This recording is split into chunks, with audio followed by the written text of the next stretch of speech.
나, 김지수, 50살. 누군가는 내 나이를 듣고 인생의 황혼이 시작되었다고 말할지도 모른다. 하지만 나는 내 삶이 더없이 평화롭고 안정적이라고 믿었다. 나의 하루는 언제나 아침 6시에 시작된다. 남편 박민혁이 출근 준비를 하는 그를 위해 따뜻한 커피와 갓 구운 토스트를 준비하는 것으로 그는 중견건설회사에 성공한 임원이다. 그의 성공 뒤에는 지난 25년간 그림자처럼 그를 내조해온 나의 헌신이 있었다는 것을 나는 조용한 자부심으로 여기곤 했다.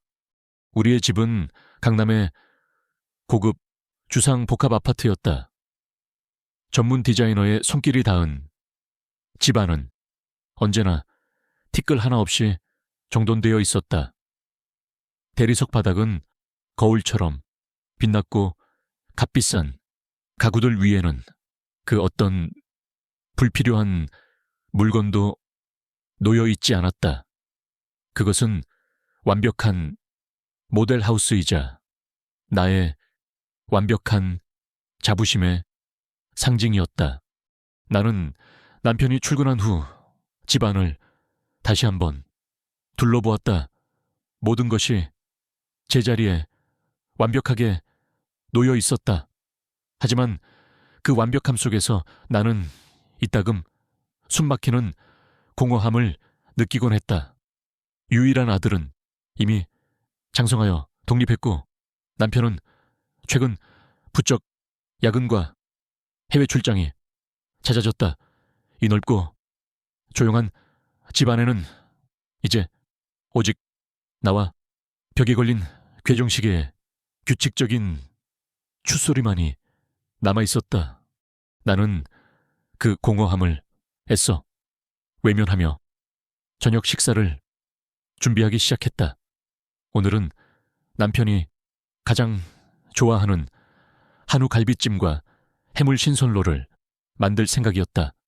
나는 최고의 식재료를 사기 위해 근처의 고급 백화점 식품관으로 향했다. 백화점은 평일 낮임에도 사람들로 북적였다. 나는 익숙하게 필요한 재료들을 카트에 쉐드 담았다. 바로 그때였다. 내 앞에서 와르르 하는 소리와 함께 한 젊은 엄마가 들고 있던 장바구니를 떨어뜨렸다. 장바구니 안에 있던 과일과 야채들이 사방으로 굴러갔다.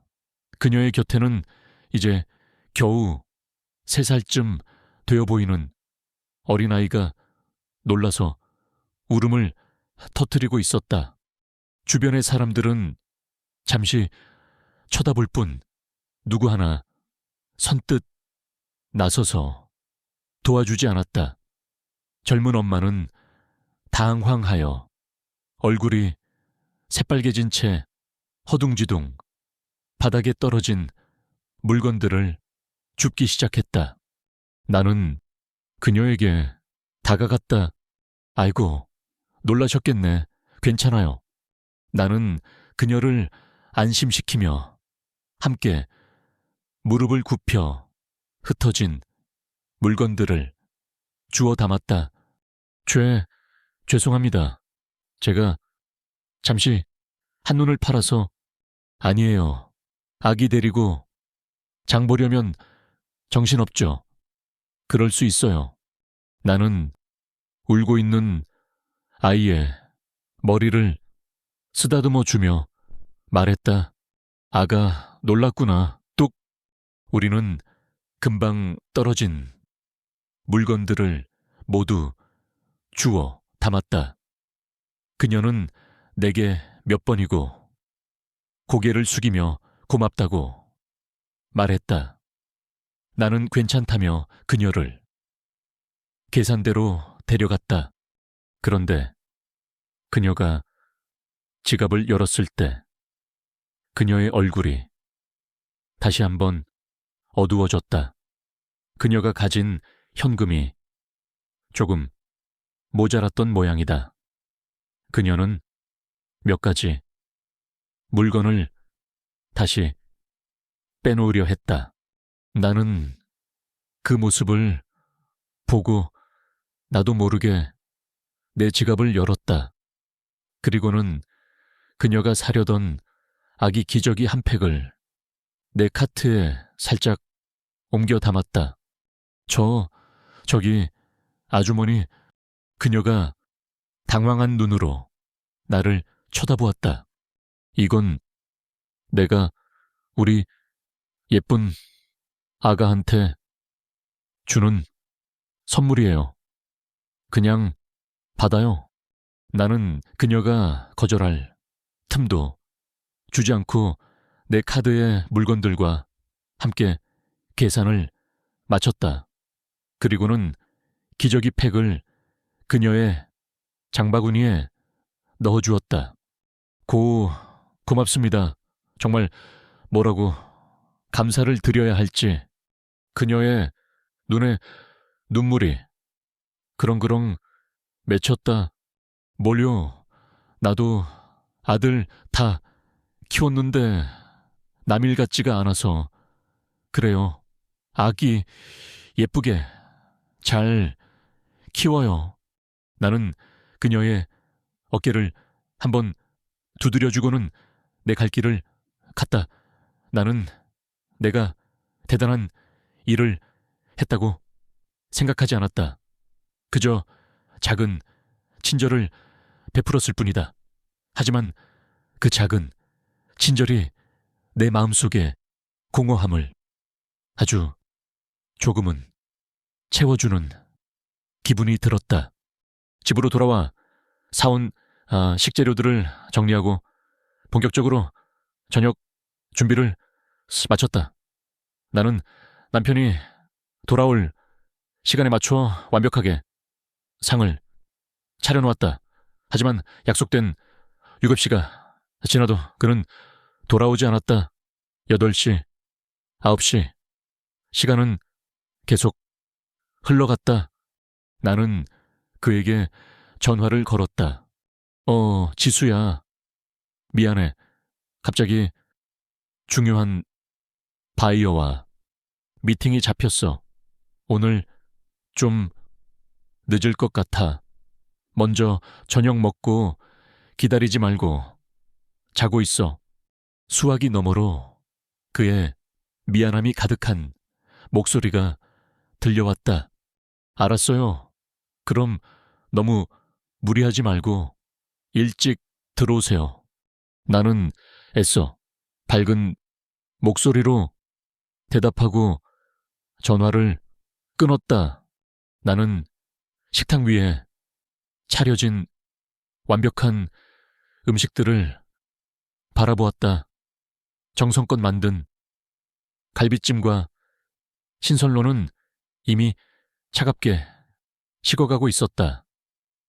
나는 그것들을 치울 기운도 없었다. 나는 혼자 거실, 소파에 앉아 TV를 켰다. 하지만 그 어떤 프로그램도 내 눈에 들어오지 않았다. 나는 자리에서 일어나 침실의 옷장으로 향했다. 그리고는 옷장 가장 위쪽 선반 깊숙한 곳에 놓여있던 작은 나무 상자 하나를 꺼내 들었다. 그것은 나의 20대의 모든 것이 담겨있는 나의 판도라의 상자였다. 나는 그 상자를 25년 동안 단 한 번도 열어보지 않았다. 그저 가끔 오늘처럼 마음이 한없이 공허하고 외로운 날에 꺼내어 만져보기만 할 뿐이었다. 상자는 자물쇠로 잠겨 있었다. 나는 그 열쇠를 어디에 두었는지조차 기억하지 못했다. 나는 상자의 표면을 손가락으로 천천히 쓸어보았다. 상자에 차갑고 단단한 감촉이 손끝으로 전해져 왔다. 그 안에는 무엇이 들어있었을까? 치열했던 기자 시절에 나의 취재 수첩들, 밤을 새워가며 썼던 기사 스크랩들, 그리고 대한민국 기자에게 주어지는 가장 연계로운 이달의 기자상을 받았을 때의 상패와 메달. 나는 한때 누구보다 뜨겁고 치열하게 살았다. 나는 진실을 추적하고 불의를 고발하는 자랑스러운 기자였다. 나는 세상을 바꿀 수 있다고 믿었던 이상주의자였다. 하지만 나는 그 모든 것을 버렸다. 남편 박민혁을 만나고 그와 사랑에 빠지고 결혼을 하면서 나는 나의 이름과 나의 꿈을 모두 상자 안에 넣고 자물쇠를 채워버렸다. 그리고는 박민혁의 아내, 성공한 남자의 그림자로 살아가는 삶을 선택했다. 나는 후회하지 않는다고 스스로에게 몇 번이고 되뇌었다. 이것이 내가 선택한 행복이라고. 하지만 정말 그랬을까? 나는 상자를 다시 제자리에 돌려놓았다. 그리고는 텅 빈 거실을 바라보았다. 벽에 걸린 괴종시계가 똑딱 똑딱 소리를 내며 밤 11시를 알리고 있었다. 남편은 아직 돌아오지 않았다. 나는 깊은 한숨을 내쉬었다. 나의 완벽한 가정, 나의 완벽한 불행. 나는 이 완벽한 불행 속에서 서서히, 아주 서서히 죽어가고 있었다. 그리고 나의 이 평화로운 지옥이 곧 상상조 CCTV조차 할 수 없는 끔찍한 진실의 폭풍에 휩싸이게 될 것이라는 사실을 그때 나는 전혀 알지 못했다.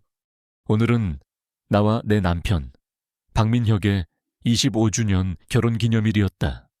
은혼식 25년이라는 긴 세월. 나는 이 특별한 날을 위해 며칠 전부터 마음이 들떠 있었다.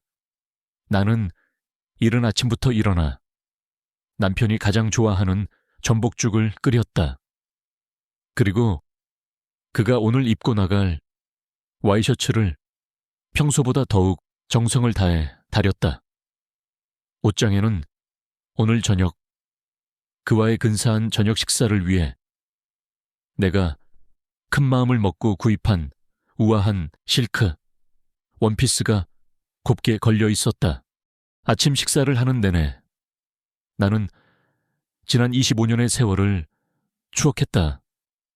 단칸방에서 라면 하나를 나누어 먹으며 서로의 꿈을 응원했던, 가난했지만 뜨거웠던 신혼 시절, 첫 아이를 낳고 기쁨의 눈물을 함께 흘렸던 그날의 감격, 그리고 남편의 사업이 번창하면서 마침내 이 넓은 강남의 아파트로 이사 오던 날의 벅찬 감동까지.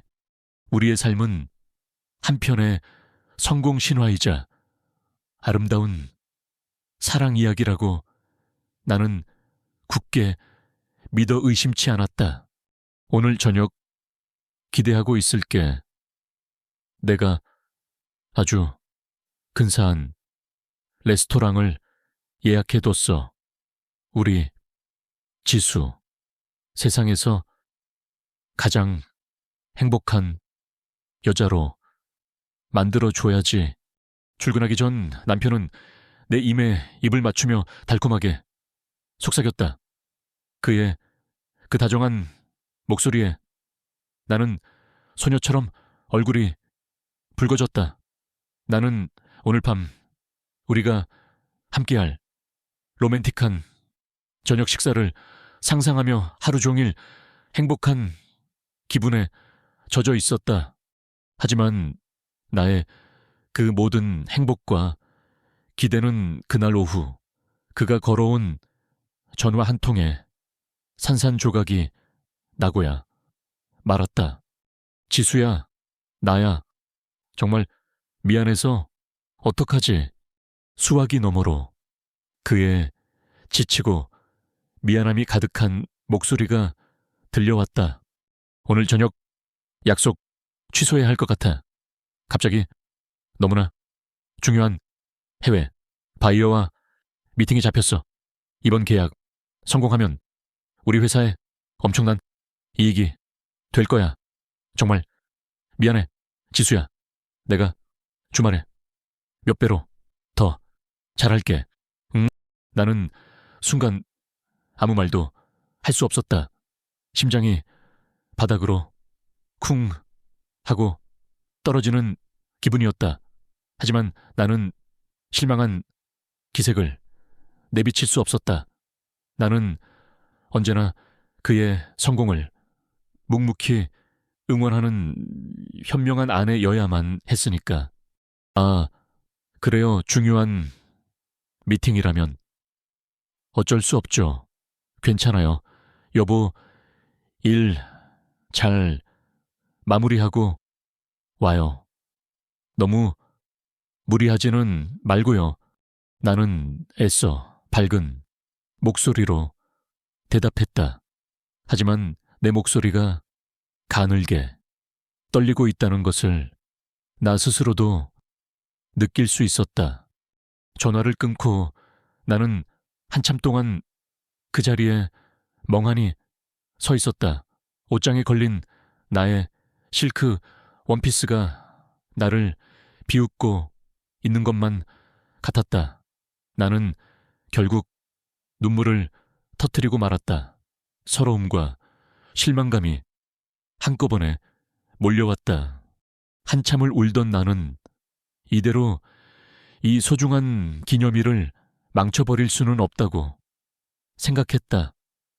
그래, 남편이 없으면 어때? 나 혼자라도 축하하는 거야. 나는 눈물을 닦고 화장을 고쳤다. 그리고는 원피스 대신 편안한 옷으로 갈아입고 집을 나섰다.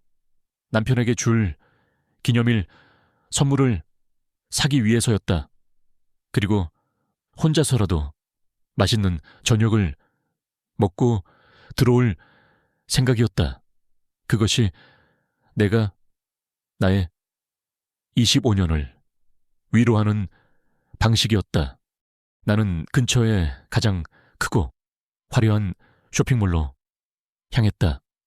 주말을 앞둔 금요일 저녁에 쇼핑몰은 행복한 기운으로 가득 차 있었다. 손을 잡고 걷는 젊은 연인들, 아이들의 손을 잡고 장난감을 골라주는 젊은 부부들, 그들의 행복한 모습을 보니 나의 비참함이 더욱 크게 느껴졌다. 나는 남성복 매장이 있는 3층으로 올라갔다. 남편이 좋아할 만한 고급 넥타이를 고르기 위해서였다. 나는 에스컬레이터를 타고 올라가다가 무심코 1층의 중앙 아트리움을 내려다보았다. 수많은 사람들이 오가는 그곳에서 나는 아주 익숙한 뒷모습 하나를 발견했다. 민혁 씨, 나의 남편이었다. 나는 내 눈을 의심했다.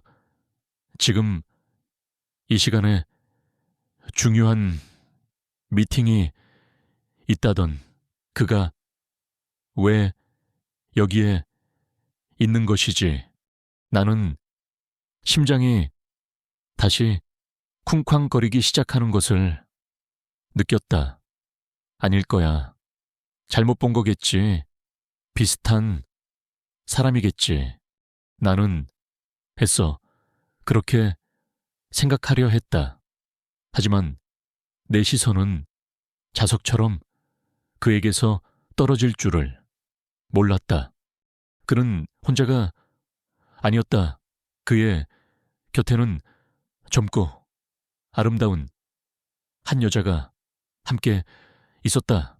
두 사람은 아주 다정하게 팔짱을 끼고 쇼핑몰의 상점들을 구경하고 있었다. 남편의 얼굴에는 내가 최근 몇 년간 본 적이 없는 아주 밝고 행복한 미소가 걸려 있었다.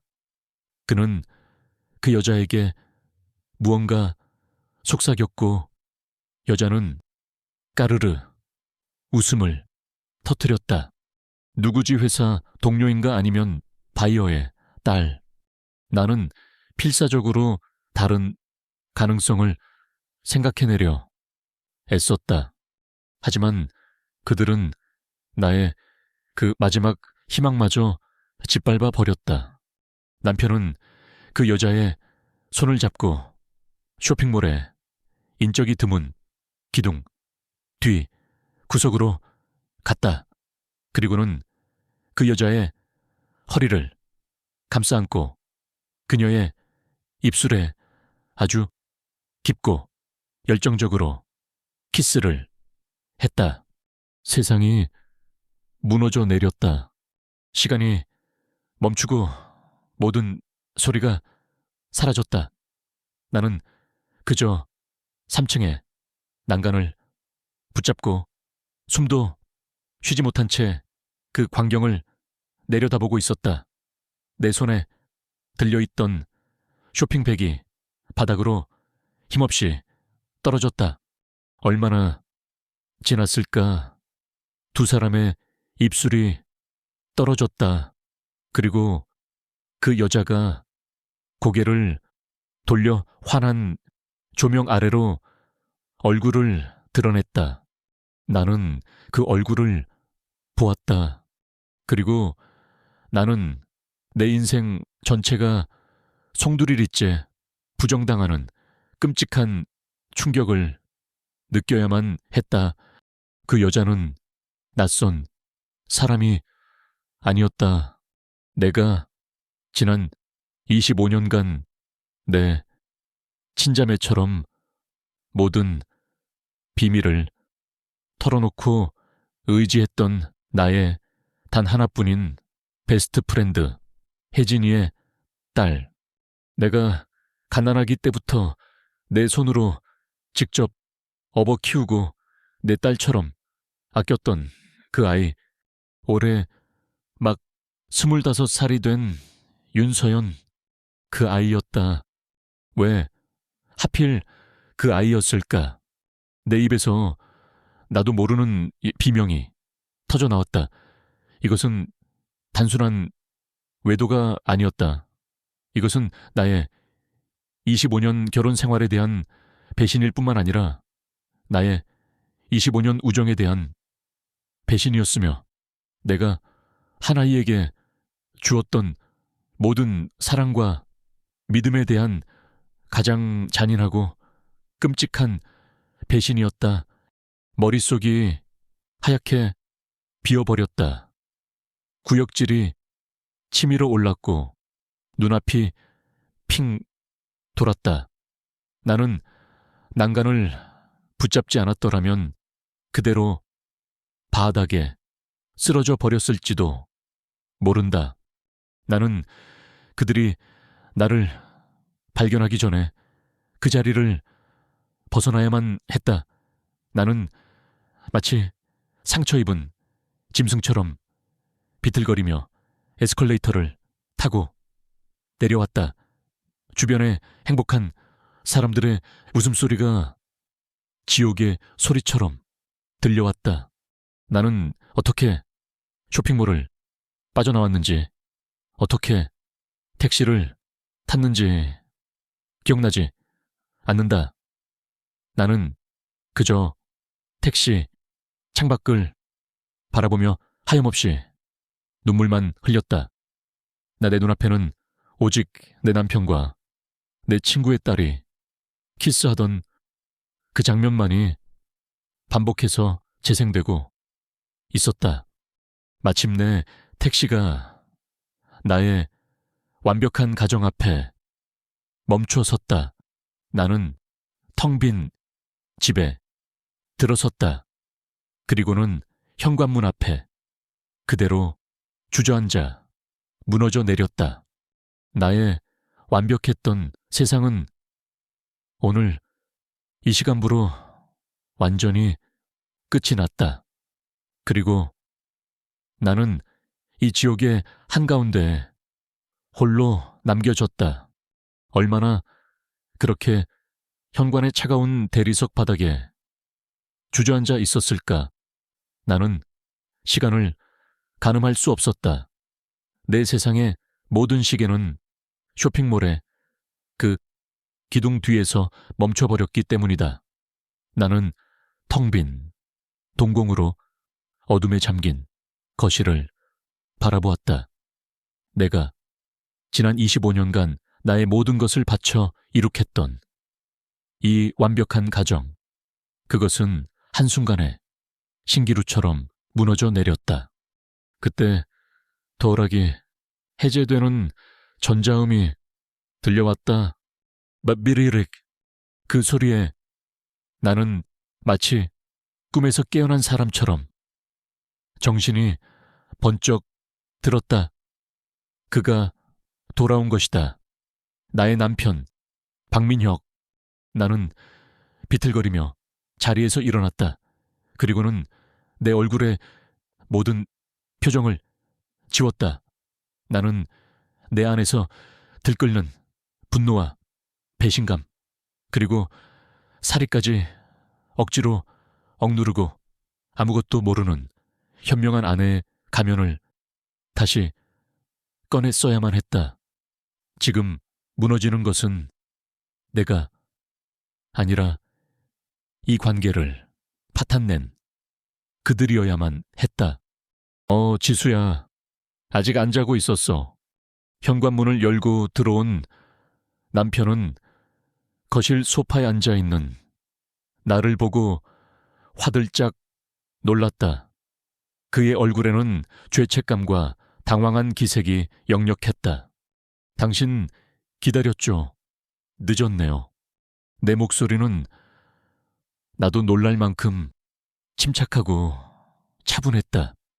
그는 내게로 다가와 내 옆에 앉았다. 그의 몸에서는 내가 모르는 낯선 여자의 향수 냄새와 와인 냄새가 섞여 풍겨왔다. 나는 속이 메스꺼워지는 것을 느꼈다. 미안해. 정말 미안해. 지수야. 갑자기 바이어가 우리 쪽 제안을 다시 검토하자고 해서 정말 중요한 계약이라 빠질 수가 없었어. 이해해 주라. 응. 그가 변명을 늘어놓기 시작했다. 그의 그 달콤한 거짓말들. 예전 같았으면 나는 그의 피곤한 얼굴을 안쓰럽게 쓰다듬으며 고생 많았어요. 여보하고 위로했으리라. 하지만 지금의 나는 그의 얼굴을 쳐다볼 수가 없었다. 나는 그의 모든 것이 역겨웠다. 그러게, 왜 기다렸어? 먼저 자고 있지. 그가 내 어깨를 감싸 안으려 했다. 나는 나도 모르게 몸을 살짝 피했다. 그는 내 그 미세한 움직임을 눈치채지 못한 듯 계속해서 말을 이었다. 아, 맞다, 지수야. 이거 그가 등 뒤에 숨기고 있던 쇼핑백 하나를 내밀었다. 그 안에는 내가 오늘 그에게 선물하려 했던 바로 그 명품 브랜드의 넥타이가 들어있었다. 오늘 기념일인데 저녁도 같이 못 먹고 너무 미안해서 오는 길에 백화점에 들렀어. 당신 생각하면서 내가 직접 골랐어.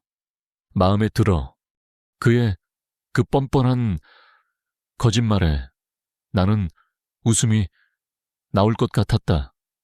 직접 골랐다고 당신이 아니라 내 친구의 25살짜리 딸내미랑 같이 골랐겠지.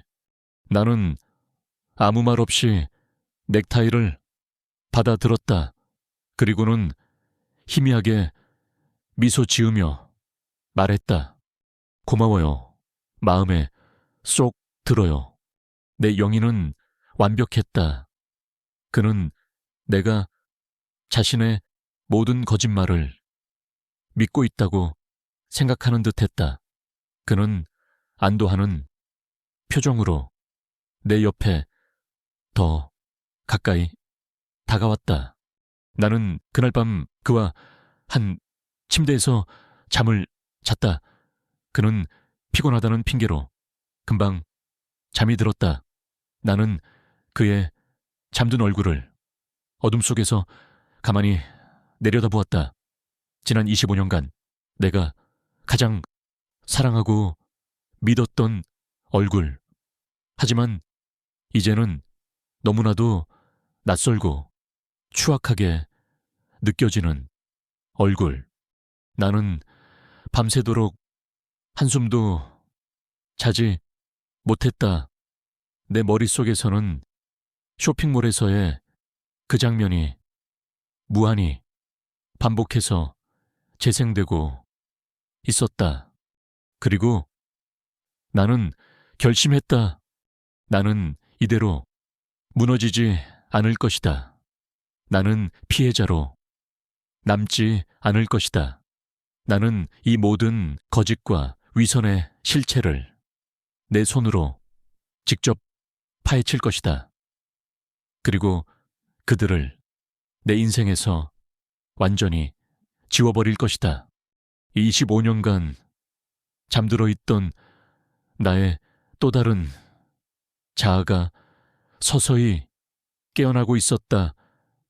상처 입은 아내가 아니라 진실을 추적하는 냉철한 기자 김지수가 다음날 아침 나는 평소와 다름없이 아침 식사를 준비했다. 식탁에 마주 앉은 남편은 어젯밤 나의 완벽한 연기에 완전히 속아 넘어간 듯 아주 편안한 표정이었다. 그는 내가 내려준 커피를 마시며 신문을 보고 있었다. 나는 그를 물끄러미 바라보다가 아주 평온한 목소리로 나의 첫 번째 공격을 시작했다. 여보, 어제 만났던 그 바이어 말이에요. 혹시 어느 회사 사람이에요? 이름이 뭐예요 혹시? 제가 예전에 알던 사람일 수도 있잖아요. 내 질문에 신문을 보던 그의 손이 순간 멈칫했다. 그의 동공이 아주 미세하게 흔들리는 것을 나는 놓치지 않았다. 그냥 홍콩에서 온 투자 회사인데 이름이 좀 어려워서 당신이 알 리가 없어. 그가 당황하며 얼버무렸다. 그리고는 서둘러 화제를 돌렸다. 아, 맞다. 오늘 혜진이 만나기로 했지? 내 친구 혜진이 말이야. 만나서 맛있는 것도 먹고 스트레스도 풀고 와. 내가 카드 줄게. 그는 내 친구 혜진이의 이름을 아무렇지도 않게 입에 올렸다. 자신의 불륜 상대의 어머니인 그녀의 이름을 나는 속으로 치미는 분노를 억누르고 미소 지었다. 그래야겠어요.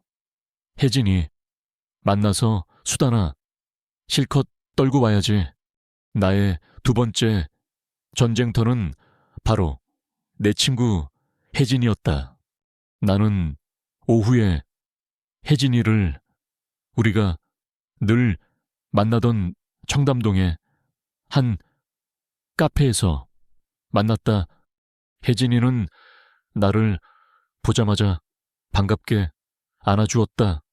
지수야, 잘 지냈어? 얼굴이 왜 이렇게 반쪽이야? 무슨 일 있어? 나는 그녀의 걱정스러운 얼굴을 보며 생각했다. 너는 아무것도 모르고 있구나.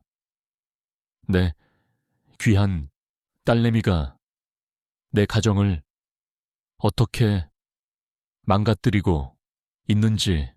나는 그녀를 이용해야 한다는 사실에 죄책감이 들었지만 어쩔 수 없었다.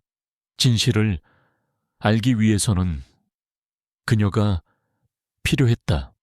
나는 나의 기자 시절 취재원들을 상대하던 기술을 총동원했다. 아니야, 별일 없어. 그냥 요즘 남편이 너무 바빠서 좀 외로워서. 그래. 나는 자연스럽게 대화를 시작했다. 우리는 한참 동안 시시콜콜한 수다를 떨었다. 남편 흉도 보고 자식 자랑도 했다. 그리고 나는 아주 자연스럽게 화제를 서연이에게로 돌렸다. 참, 우리 서연이는 요즘 뭐하고 지내? 지난번에 보니까 아주 멋진 커리어 우먼이 다 됐던데. 어휴, 말도 마. 이렇게 요즘 무슨 온라인 쇼핑몰 사업을 한다는데 아주 돈을 긁어 모으는 모양이야. 이번에 새로 이사간 오피스텔도 아주 으리으리하더라. 지 애미보다. 나 혜진이는 자랑스럽게 딸의 근황을 늘어놓았다. 그래, 정말 대단하다. 그런데 무슨 쇼핑몰인데 나도 구경 좀 해보게. 나도 잘 몰라. 자기는 무슨 사업 기밀이라고 잘 알려주지도 않아. 그냥 해외에서 명품 같은 거 수입해서 파는 일인 것 같아. 명품 수입. 나는 그 단어에 주목했다. 그렇게 돈을 잘 벌면 남자친구도 멋진 사람 만나겠네. 혹시 만나는 사람 있대. 그제다 하도 비밀이 많아서 나한테는 말을 안 해. 그런데 요즘 부쩍 외박이 잦아진 걸 보면 누군가 있는 것 같기도 하고, 얼마 전에는 아주 멋지고 능력 있는 유부남을 만나고 있다고 슬쩍 흘리더라. 미친년이지. 내가 얼마나 뭐라고 했는지 몰라. 혜진이는 아무것도 모른 채 웃으며 말했다. 나는 심장이 다시 차갑게 식어 내리는 것을 느꼈다. 나는 그날 혜진이와 헤어지고 집으로 돌아왔다. 그리고 그날 밤 나는 남편의 서재에 몰래 들어갔다. 그리고는 그의 컴퓨터를 켰다. 그의 인터넷 검색 기록, 그리고 그의 카드 사용 내역, 나의 마지막 퍼즐 조각들이 그곳에 있었다. 그리고 나는 발견했다. 그가 지난 몇 달간 윤서연의 이름으로 거액의 돈을 송금한 내역들을, 그리고 그녀의 오피스텔 근처에 한 고급 호텔에서 정기적으로 법인카드를 사용한 기록들을, 그는 단순히 그녀와 바람을 피운 것이 아니었다.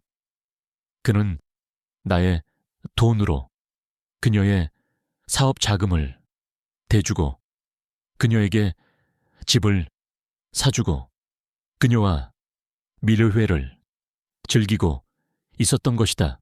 나는 그 증거들을 모두 내 휴대폰으로 찍어두었다. 다음 날 아침 나는 남편의 책상 위에 그의 카드, 명세서 하나를 올려놓았다. 그리고는 그에게 물었다. 여보, 당신 지난달에 이 호텔에서 뭘 그렇게 많이 쓴 거예요? 출장 다녀온 기록은 없던데. 내 질문에 그의 얼굴이 하얗게 질렸다. 그는 이제 알게 된 것이다. 나의 조용한 방역이 시작되었다는 것을. 그리고 이 집 안이 이제 그의 안식처가 아니라 그를 심판할 차가운 전쟁터가 되었다는 것을. 그날 이후 나의 집은 더 이상 나의 안식처가 아니었다. 그곳은 보이지 않는 전쟁이 매일 매시간 벌어지는 차가운 전장이 되어버렸다. 나는 아무것도 모르는 아내를, 그는 가정과 일에 충실한 남편을 서로 완벽하게 연기하고 있었다. 우리는 서로의 가면 뒤에 숨어 서로의 진짜 얼굴을 탐색하고 의심하고 경계했다.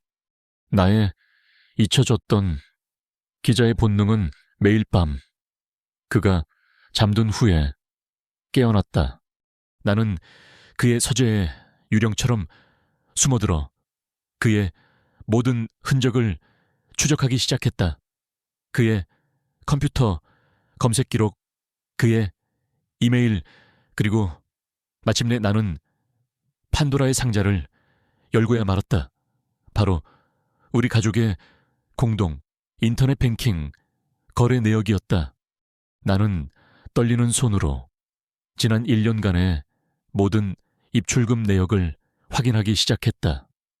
그의 월급 통장에서 매달 아주 교묘한 방식으로 거액의 돈이 빠져나가고 있었다. 사업 투자금, 경조사비, 동창회비 등 그럴듯한 명목들이었지만 그 돈의 최종 목적지는 모두 단 한 곳을 가리키고 있었다.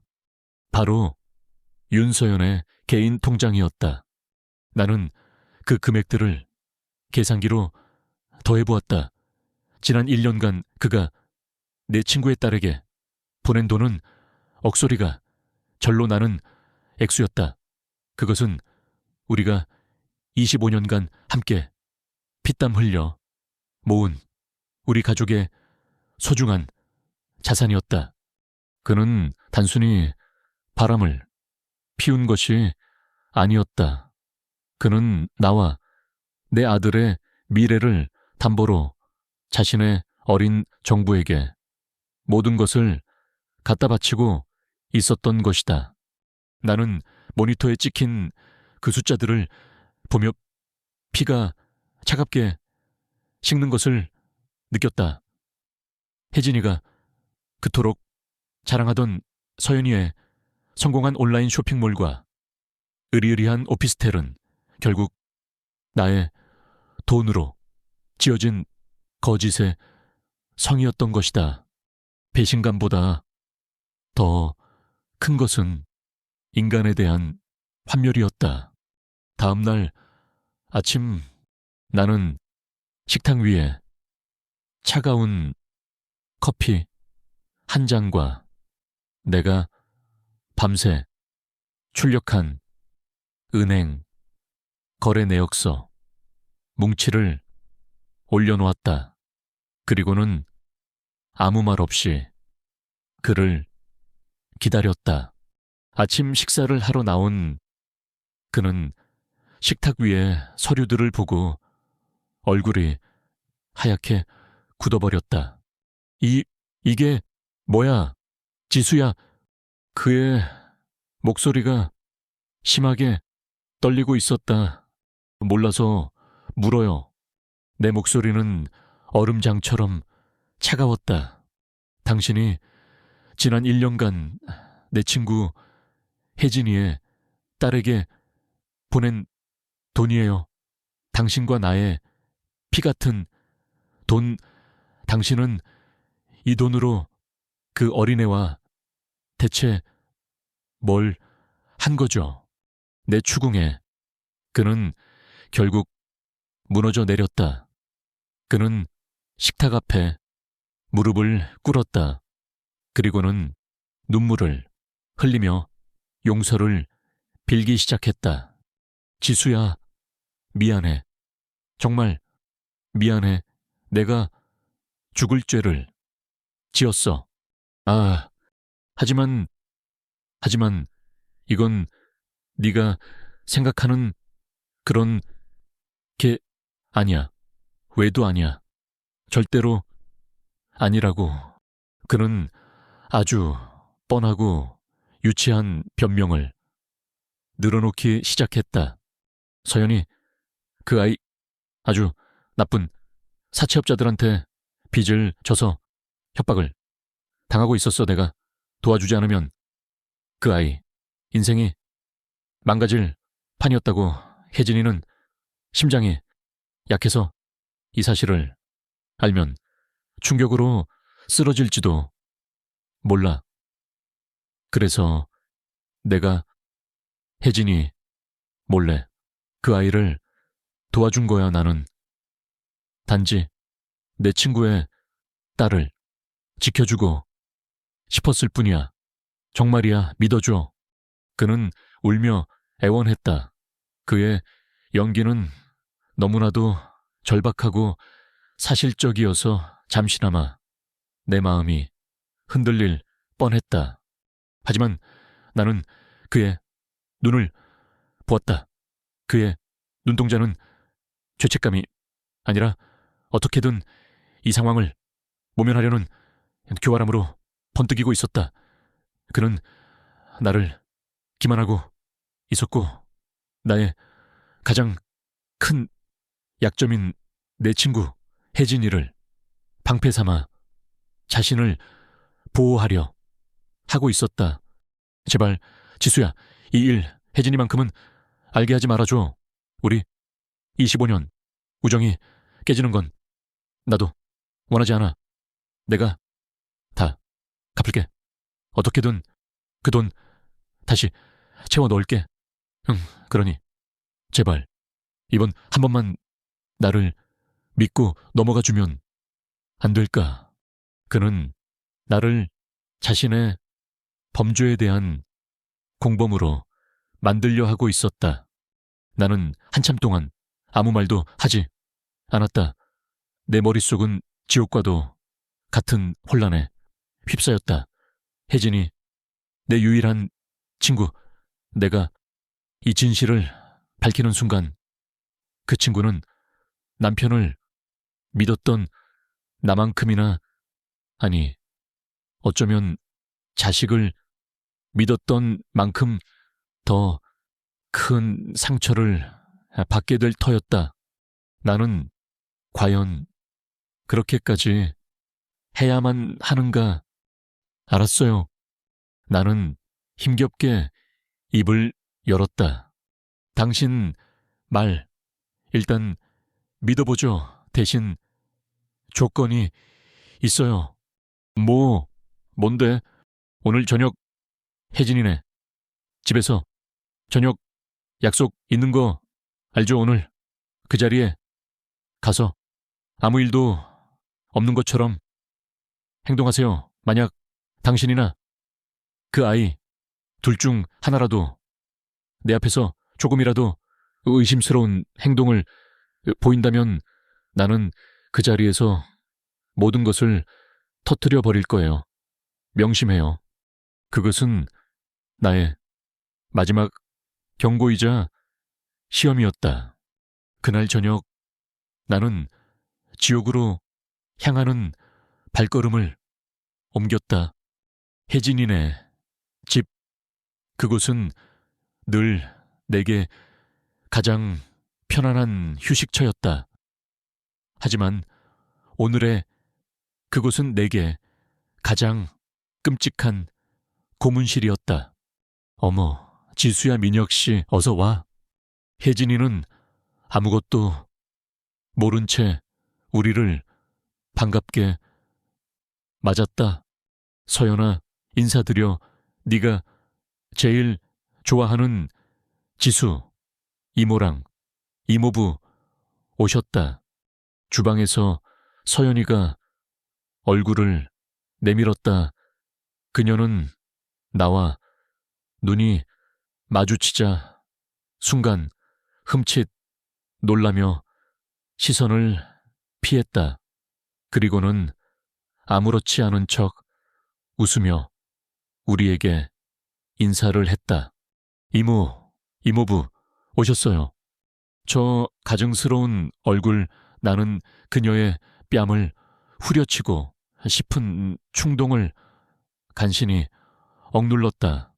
우리는 식탁에 마주 앉았다. 나, 그리고 내 남편, 내 친구, 그리고 내 남편의 정부. 세상에서 가장 기괴하고 끔찍한 저녁 식사가 시작되었다. 혜진이는 연신 남편에게 음식을 권하며 칭찬을 늘어놓았다. 아이고, 우리 박서방 요즘 사업 잘 돼서 그런지 얼굴이 아주 환해졌네. 우리 지수 호강시켜 주려면 돈 많이 벌어야 해. 하하, 아닙니다. 형수님, 다 지수가 내조를 잘해준 덕분입니다. 남편은 뻔뻔하게 웃으며 대답했다. 나는 그들의 위선적인 대화를 들으며 음식을 씹었다. 하지만 아무런 맛도 느껴지지 않았다. 마치 모래를 씹는 기분이었다. 나는 남편과 서연이를 관찰했다. 그들은 혜진이의 눈을 피해 서로에게 아주 미세한 눈빛을 교환하고 있었다. 테이블 밑으로는 서로의 발을 건드리고 있는지도 모를 일이었다. 내 심장이 다시 차갑게 식어내렸다. 분노가 머리끝까지 치밀어 올랐다. 나는 더 이상 이 위선적인 연극을 견딜 수가 없었다. 나는 찻잔을 내려놓았다. 쨍 하는 작은 소리에 모두의 시선이 내게로 쏠렸다. 혜진이가 걱정스럽게 물었다. 지수야, 왜 그래? 어디 안 좋아? 얼굴이 너무 창백해.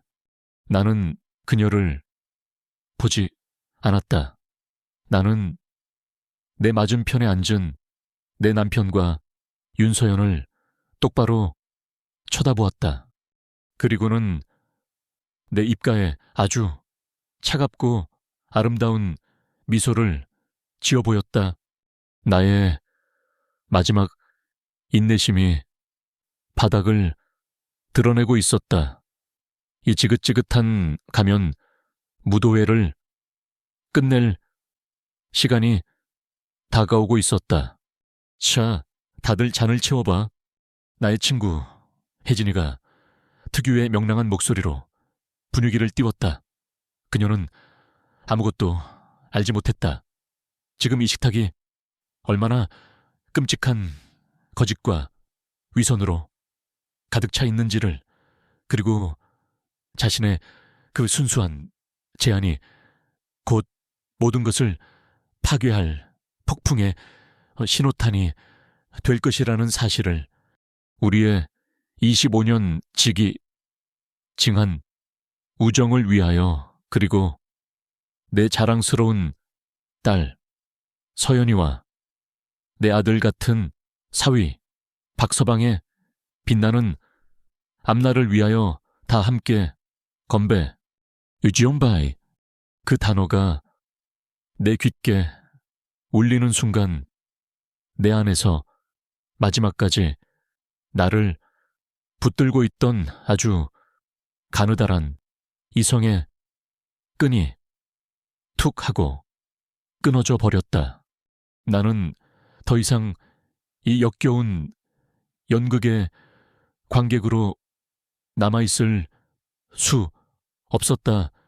이제 내가 이 연극의 주인공이자 모든 것을 끝낼 연출가가 되어야만 했다. 나는 내 앞에 놓인 와인잔을 들어 올렸다. 그리고는 내 평생 지어본 적 없는 가장 차갑고 가장 아름다운 미소를 지으며 입을 열었다. 내 목소리는 놀랄 만큼 침착하고 또렷했다. 그래, 건배 좋아. 하지만 건배사를 하려면 제대로 해야지. 혜진아, 내 말에 모두의 시선이 내게로 쏠렸다. 나는 먼저 내 맞은편에 앉은 윤서연을 향해 잔을 들어 보였다. 먼저 우리 자랑스러운 서연이를 위하여. 혜진이 말대로 요즘 아주 잘 나간다고 들었어. 젊은 나이에 어떻게 그렇게 큰 사업을 일으켰는지 이모는 너무 궁금하고 또 대견하네. 비결이 뭐야? 우리에게도 살짝 알려줄 수 없을까? 나는 아주 순수하고 호기심이 가득한 얼굴로 물었다. 내 질문에 서연이의 얼굴이 순간 하얗게 굳어졌다. 그녀의 눈동자가 불안하게 흔들리며 내 옆에 남편에게로 향했다.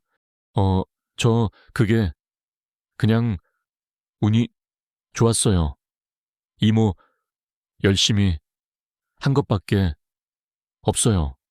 그녀가 더듬거리며 대답했다. 그래, 운만으로 되기에는 너무 큰 성공 같은데. 내가 듣기로는 청담동에 아주 좋은 오피스텔도 얻었다며 월세가 장난이 아닐 텐데 수익률이 얼마나 좋은 거야 혹시? 이모도 투자할 기회가 있을까? 나는 계속해서 그녀를 몰아붙였다. 나의 질문들은 부드러운 손뭉치처럼 보였지만 그 안에는 날카로운 칼날이 숨겨져 있었다. 그녀는 내 질문에 제대로 대답하지 못하고 아, 그건 사업 비밀이라 하며 말을 흐렸다. 나는 이제 타겟을 바꾸었다. 나는 내 옆에 남편을 향해 고개를 돌렸다. 여보, 왜? 그래, 지수야. 그는 내 시선을 피하며 불안하게 대답했다. 당신은 사업가니까 잘 알잖아요. 우리 서연이가 하는 그 명품 수입 사업 말이에요. 당신이 보기에는 전망이 어때요, 당신도? 우리 자랑스러운 서연이의 사업에 아주 관심이 많아 보이던데 혹시 조언이라도 좀 해줬어요? 아니면 혹시 투자라도 좀 하셨나? 투자라는 마지막 단어에 남편의 얼굴에서 모든 핏기가 가셨다. 서연이 역시 거의 울기 직전의 표정이었다. 혜진이가 이 이상한 분위기를 감지하고 물었다. 지수야, 너 왜 그래? 무슨 말이야? 그게 내가 말을 잘못했나 미안해. 혜진아, 나는 아주 천진난만한 표정을 지으며 말했다. 나는 그저 우리 민혁 씨가 내 딸 서연이를 얼마나 아끼고 챙기는지 말하고 싶었을 뿐이야. 자기 회사 일도 바쁠 텐데 조카뻘대는 서연이 사업까지 그렇게 세심하게 챙겨주고 투자까지 해주는 걸 보면 정말 대단한 사람 아니야. 내 말에 남편과 서연이는 이제 거의 사색이 되어 아무 말도 하지 못했다. 그들은 부인하려 했다. 하지만 그들의 침묵은 그 자체로 가장 강력한 증거가 되어 내 친구 혜진이의 심장에 비수처럼 박히고 있었다. 혜진이의 얼굴이 서서히 굳어갔다. 그녀는 바보가 아니었다. 그녀는 이 숨막히는 분위기 속에서 무언가 아주 끔찍한 일이 벌어지고 있다는 것을 직감하고 있었다. 민혁 씨, 그리고 서연아, 혜진이가 떨리는 목소리로 물었다. 지수 말이 사실이니 박서방이 내 사업에 투자를 했다는 게 정말이야. 엄마 그게 아니고 아닙니다. 형수님 그건 그냥 지수가 오해를 두 사람은 필사적으로 부인하려 했다. 나는 바로 그 순간을 기다렸다. 나는 그들의 변명이 채 끝나기도 전에 내 핸드백에서 작은 수첩과 핸드폰을 꺼내 테이블 위에 올려놓았다. 오해라고 나는 차갑게 웃었다. 좋아. 그럼 이건 뭐라고 설명할 거지? 나는 핸드폰 화면을 그들의 눈앞에 들이밀었다. 화면에는 내가 어젯밤 밤새도록 정리한 은행, 거래, 내역이 선명하게 떠 있었다. 올해 3월 5일 박민혁 씨, 당신의 계좌에서 윤서연 씨의 계좌로 5천만 원이 송금되었네. 메모란에는 사업투자금이라고 적혀 있고, 나는 다음 화면으로 넘겼다. 4월 12일 추가로 3천만 원. 메모. 긴급 대여금. 서연아, 무슨 그렇게 긴급한 일이 있었니? 5월, 6월, 그리고 바로 지난주까지 총 12번에 걸쳐 합계 2억 7천만 원. 이 모든 돈이 우리 부부의 공동 예금 계좌에서 윤서연, 너의 통장으로 흘러 들어갔어. 자, 이제 이래도 오해라고 말할 건가? 나는 질문을 던지는 것이 아니었다. 나는 판결을 내리고 있었다. 혜진이는 내 핸드폰 화면과 딸의 얼굴, 그리고 내 남편의 얼굴을 번갈아 쳐다보았다. 그녀의 얼굴이 하얗게 질려갔다. 그녀의 눈동자가 충격과 배신감으로 격렬하게 흔들렸다. 그녀는 마침내 모든 진실을 깨달은 것이다. 그녀는 자신의 딸을 향해 고개를 돌렸다. 그녀의 목소리는 이제 더 이상 따뜻한 엄마의 목소리가 아니었다. 윤서연, 그녀가 딸의 이름을 불렀다. 너, 엄마, 눈 똑바로 쳐다보고 말해. 엄마, 그게 이 돈 다 뭐냐고 물었다. 그리고 너 박서방이랑 대체 무슨 관계야? 혜진이의 마지막 질문에 서연이는 결국 무너져 내렸다. 흐어영. 엄마, 내가 잘못했어. 그녀는 어린아이처럼 울음을 터뜨리며 모든 것을 자백하기 시작했다. 돈 문제뿐만 아니라 그녀가 내 남편과 지난 1년간 부적절한 관계를 맺어왔다는 그 추악한 진실까지, 모든 것이 밝혀지는 순간이었다. 혜진이는 딸의 고백을 들으며 그 자리에 망연자실하게 주저앉았다. 그녀의 손에서 와인잔이 바닥으로 떨어져 쨍그랑타는 요란한 소리와 함께 산산조각이 났다. 마치 우리의 25년 우정처럼. 내 남편 박민혁은 자신의 얼굴을 두 손으로 감싸 쥔 채 아무 말도 하지 못했다.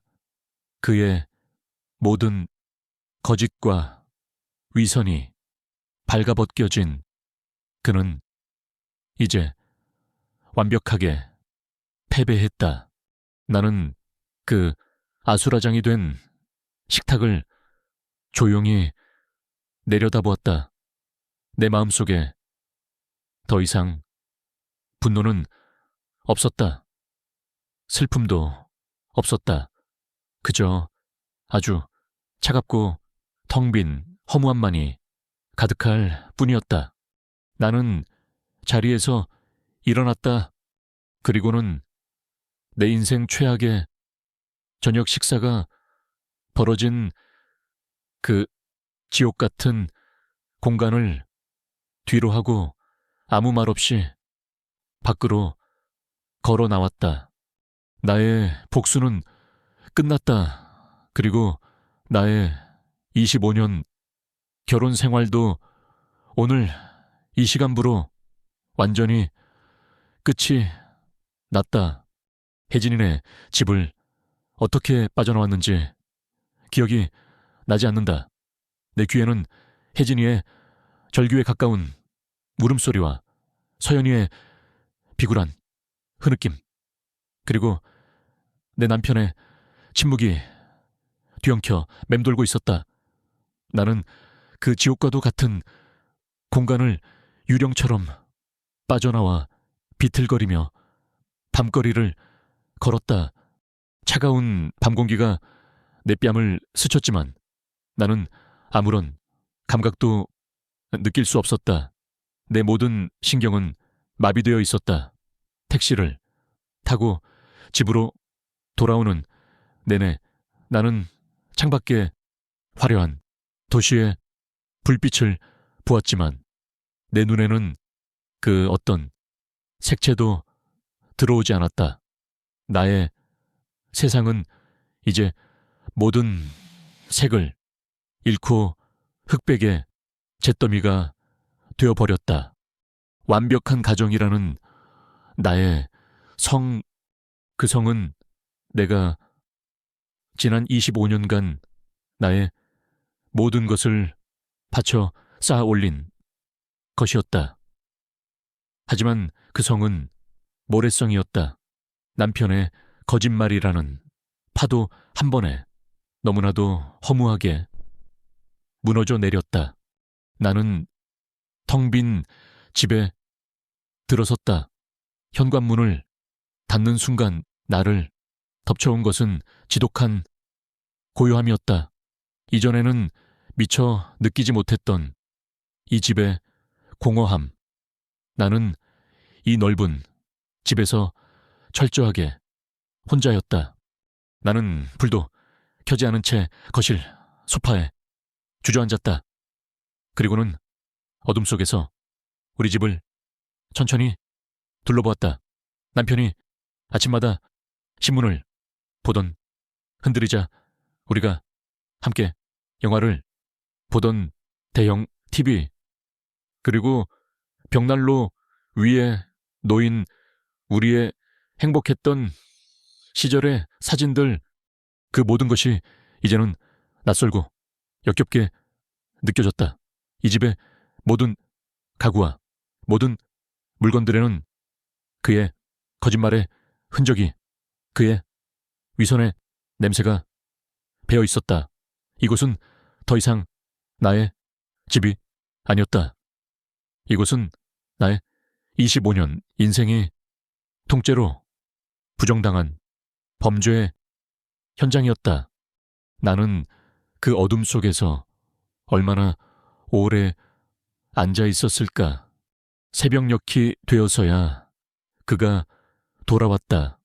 그는 술에 취해 있었다. 그의 걸음은 비틀거렸고 그의 얼굴은 패배자의 그것처럼 처참하게 일그러져 있었다. 그는 어둠 속에 앉아있는 나를 발견하고는 소스라치게 놀랐다. 지수야. 나는 아무 말 없이 그를 쳐다보았다. 그는 내 앞에 다가와 무릎을 꿇었다.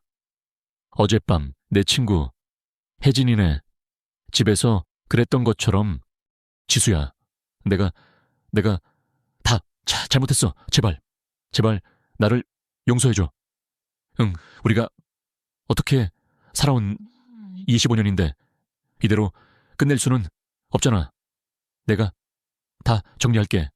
서연이, 그 아이 다시는 안 만날게. 돈도 다 받아낼게. 그러니 제발 나한테 마지막 기회를. 그는 눈물을 흘리며 나에게 매달렸다. 그의 그 비굴한 모습을 보니 내 마음속에 남았던 마지막 연민마저 사라져 버렸다. 나는 자리에서 일어났다. 그리고는 서재로 들어가 어젯밤 내가 미리 준비해둔 서류 하나를 들고 나왔다. 이혼 합의서. 나는 그것을 그의 얼굴 앞에 던졌다. 읽어봐. 내 목소리는 감정이라고는 단 한 방울도 섞이지 않은 마른 소리였다. 그는 떨리는 손으로 서류를 집어들었다. 그의 눈동자가 서류의 내용을 따라 빠르게 움직였다. 재산분할본 아파트를 포함한 모든 부동산의 명의는 아내 김지수에게 이전한다. 남편 박민혁의 모든 주식과 예금의 50%를 아내에게 지급한다. 여기에는 그가 윤서연에게 송금한 2억 7천만 원이 포함된다. 양육권 및 면접교섭권 자녀에 대한 친권 및 양육권은 아내 김지수가 가지며 남편 박민혁은 그의 얼굴이 하얗게 질려갔다.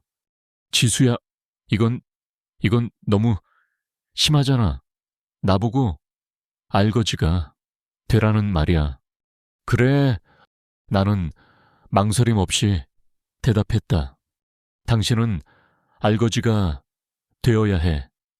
그것이 당신이 지난 25년간 나를 기만하고 내 인생을 짓밟은 것에 대한 최소한의 대가야. 나는 핸드폰을 꺼내 그에게 보여주었다. 만약 여기에 도장을 찍지 않겠다면 이 은행 거래 내역과 어젯밤 혜진이네 집에서의 대화 녹음 파일은 그대로 당신 회사의 감사팀과 주주들에게 넘어갈 거야. 당신이 회사 돈을 횡령해서 어린 정부에게 상납했다는 소문이 퍼지는 건 순식간이겠지. 당신의 사회적 인생도 오늘로 끝장나는 거야. 선택해. 그는 완전히 무너졌다. 그는 더 이상 내가 알던 그 순종적인 아내가 아니라는 것을 깨달은 것이다. 그의 앞에는 한때 대한민국 최고의 기자였던 냉철하고 집요한 김지수가 서 있었다. 그는 결국 떨리는 손으로 이혼 합의서에 도장을 찍었다. 그렇게 나의 25년 결혼 생활은 공식적으로 종지부를 찍었다. 며칠 후 혜진이에게서 전화가 왔다. 나는 한참을 망설이다가 전화를 받았다. 수화기 너머로 그녀의 울음 섞인 목소리가 들려왔다. 지수야, 나 혜진이야. 미안해. 정말 미안해. 그녀는 미안하다는 말만 되풀이했다. 내 딸년이 너한테 그런 끔찍한 짓을 나는 정말 꿈에도 몰랐어. 내가 죄인이야. 내가 자식 교육을 잘못 시킨 죄인이야. 나는 그녀의 자책 섞인 목소리를 들으며 아무 말도 할 수 없었다. 지수야, 우리 우정은 이제 정말 끝인 거니? 우리 다시는 예전처럼 돌아갈 수 없는 거니? 그녀의 그 질문에 내 마음이 다시 무너져 내렸다. 나도 잘 모르겠어. 혜진아, 나는 솔직하게 대답했다. 지금 내 마음은 너무 복잡해. 너를 보면 내 딸 서연이가 떠오르고 그 아이를 보면 내 남편이 떠올라. 나는 아직 너를 어떻게 대해야 할지 모르겠어. 미안해. 우리 당분간 시간을 좀 갖자. 그것이 내가 할 수 있는 최선의 대답이었다. 우리의 우정은 깨져버렸다. 하지만 나는 알고 있었다. 그녀 역시 이 비극의 또 다른 피해자라는 것을.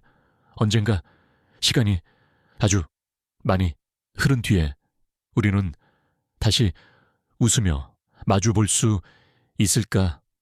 나는 알 수 없었다. 남편이 집을 떠나고 나는 이 넓은 집에 완벽하게 홀로 남았다. 나는 며칠 동안 아무것도 하지 않고 그저 멍하니 시간을 보냈다.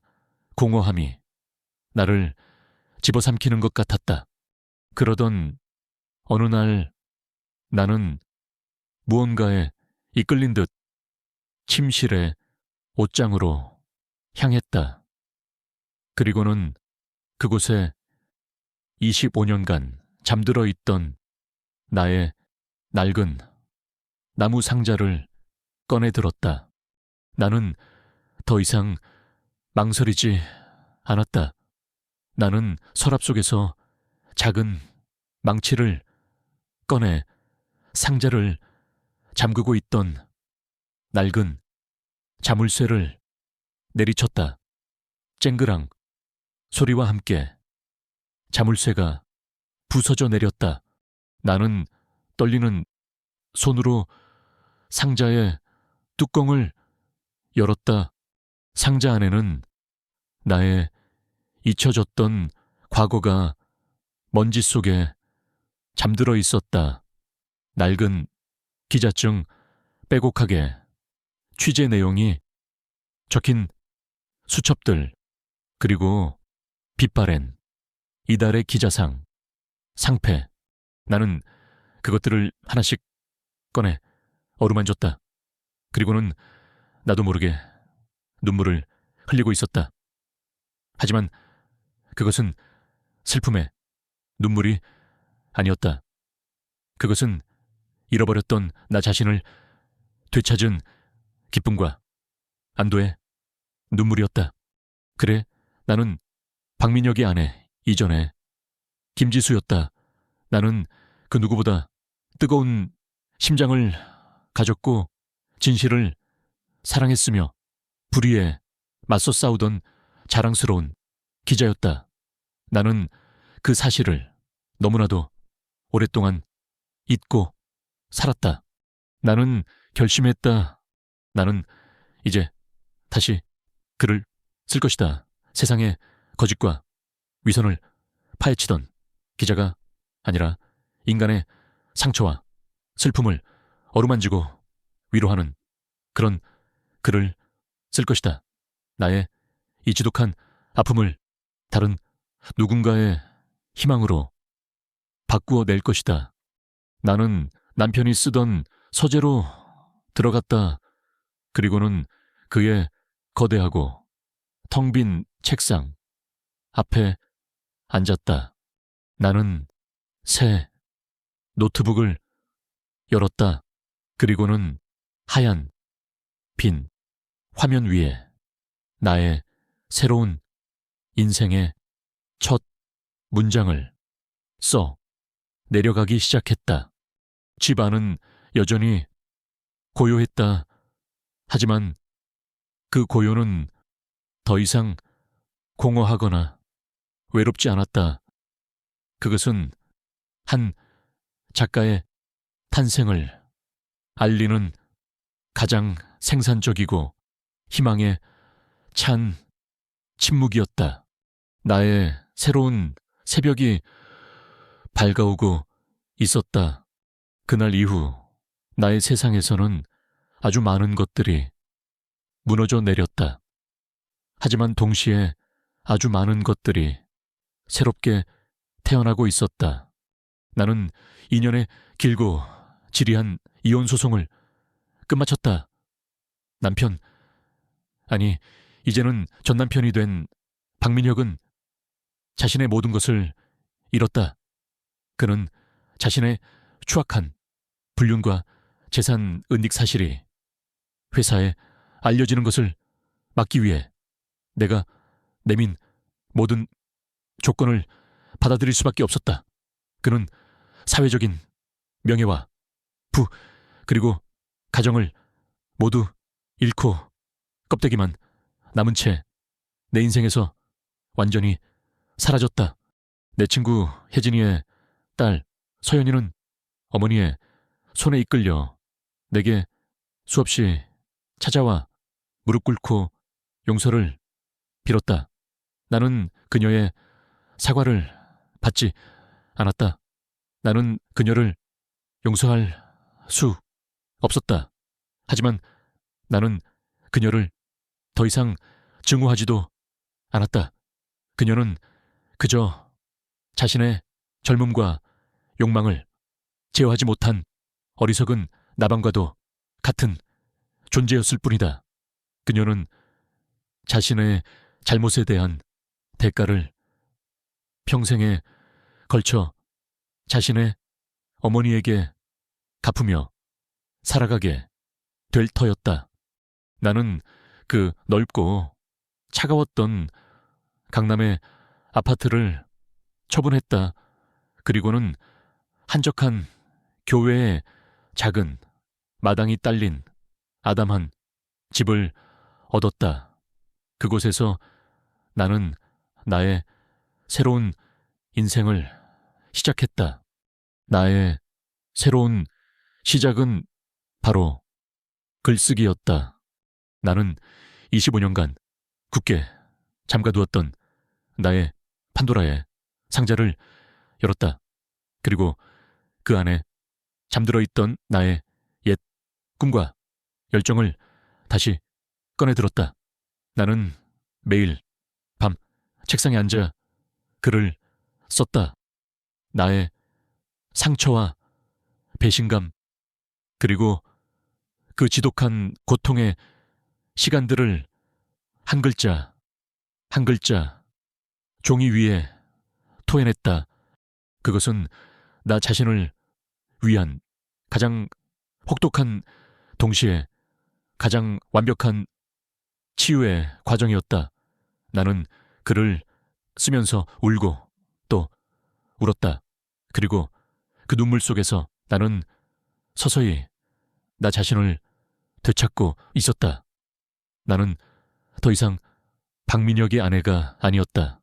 나는 작가 김지수로 다시 태어나고 있었다. 1년 후 나의 그 모든 아픔의 기록들이 나만의 새벽이라는 제목의 한 권의 에세이집으로 세상에 나왔다. 나는 큰 기대를 하지 않았다. 그저 나와 비슷한 아픔을 겪고 있는 세상의 또 다른 여성들에게 작은 위로가 되기를 바랐을 뿐이다. 하지만 나의 책은 출간되자마자 폭발적인 반응을 일으켰다. 수많은 여성 독자들이 나의 글을 읽고 함께 울고 함께 분노하며 자신의 이야기라고 공감해 주었다. 나의 개인적인 아픔은 그렇게 우리 모두의 보편적인 상처에 대한 위로가 되어 퍼져나갔다. 나의 책은 베스트셀러가 되었고 나는 하루아침에 유명 작가가 되었다. 나는 그 성공이 낯설고 어색했지만 그것을 피하지 않기로 했다. 나는 이 성공을 나 자신만을 위해 사용하지 않겠다고 다짐했다. 나는 책의 인쇄, 수입, 전부를 기부하여 새벽을 여는 여자들이라는 이름의 작은 재단을 만들었다. 이혼과 배신의 아픔 속에서 홀로 고통받는 여성들에게 법률적 그리고 심리적 지원을 해주는 재단이었다. 나는 재단의 사무실에서 한 젊은 여성과 마주 앉아 있었다. 그녀는 얼마 전 남편의 외도 사실을 알게 되고 이혼을 결심했지만 어떻게 시작해야 할지 막막하여 우리 재단을 찾아왔다고 했다. 그녀의 모습에서 나는 2년 전 나의 모습을 보았다.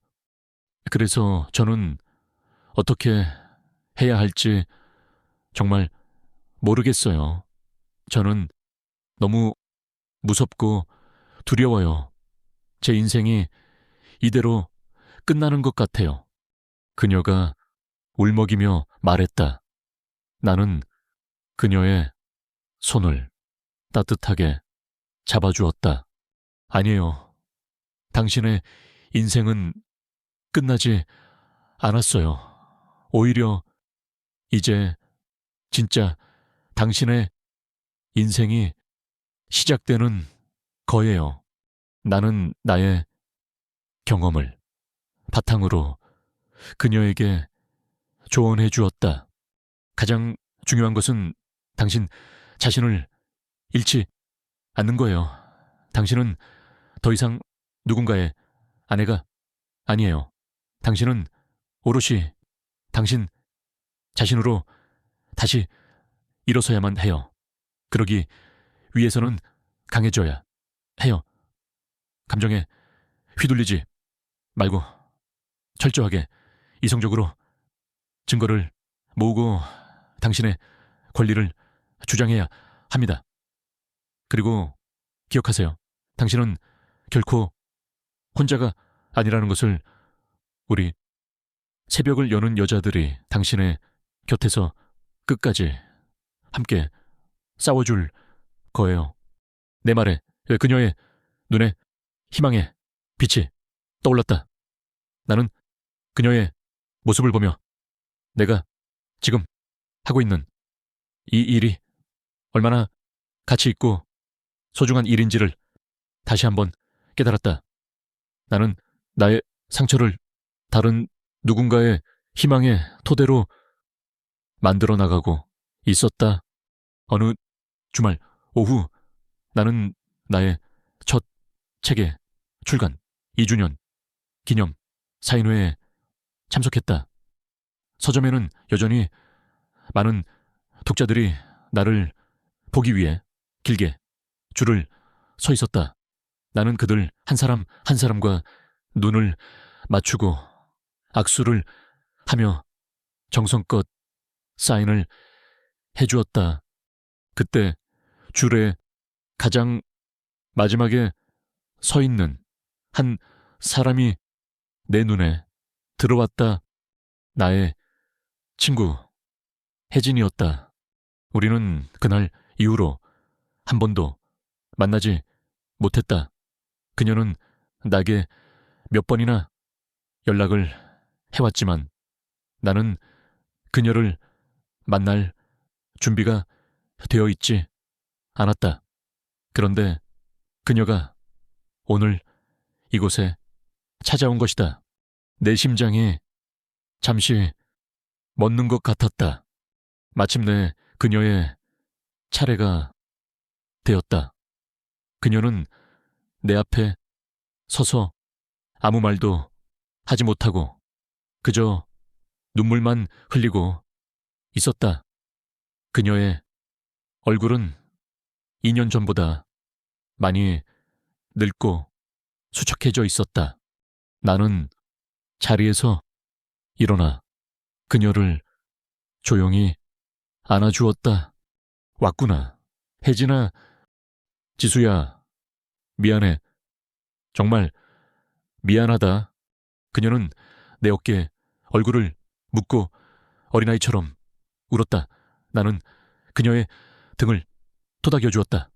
우리의 25년 우정은 비록 깊은 상처를 입었지만 완전히 끊어진 것은 아니었다. 어쩌면 우리는 이제 다시 시작할 수 있을지도 모른다. 한참을 울던 그녀가 나에게 자신의 책을 내밀었다. 여기에 사인 하나만 해줄래? 나는 그녀를 보며 웃었다. 그리고는 펜을 들어 책의 첫 페이지에 이렇게 썼다. 나의 소중한 친구 혜진에게 마침내 우리에게도 새벽이 왔어. 나는 책을 그녀에게 건네주었다. 그녀는 그 문장을 읽고 다시 한번 눈물을 흘렸다. 하지만 그것은 슬픔이 아닌 기쁨과 희망의 눈물이었다. 나는 사인을 받기 위해 길게 늘어선 독자들을 바라보았다. 그리고 내 옆에서 나를 보며 웃고 있는 내 친구 혜진이를 보았다. 나는 더 이상 외롭지 않았다. 나는 내 목에 로켓을 열어 그 안에 쪽지를 보았다. 딸아, 달처럼 살아라. 나는 이제 그 말의 의미를 완전히 이해했다. 나는 더 이상 누군가의 빛을 기다리는 달이 아니었다. 나는 내 스스로 빛을 내어 이 어두운 세상을 밝히는 또 하나의 작은 태양이 되어 있었다. 나만의 새벽, 그것은 이미 내 삶의 가장 깊은 곳에서 가장 찬란하게 빛나고 있었다. 오늘 이야기는 여기까지입니다. 이로써 한 여인의 고통과 배신, 그리고 찬란한 부활을 담은 이야기는 막을 내립니다. 제 이야기가 여러분의 마음에 깊은 울림을 주었기를 바랍니다. 구독과 좋아요, 그리고 알림 설정은 제가 앞으로 더 좋은 이야기를 만들어 나가는데 정말 큰 힘이 됩니다. 여러분의 삶에도 지독한 어둠을 이겨내고 마침내 자신만의 눈부신 새벽을 맞이하는 순간이 찾아오기를 기원하며 저는 다음 이야기로 다시 찾아뵙겠습니다. 감사합니다.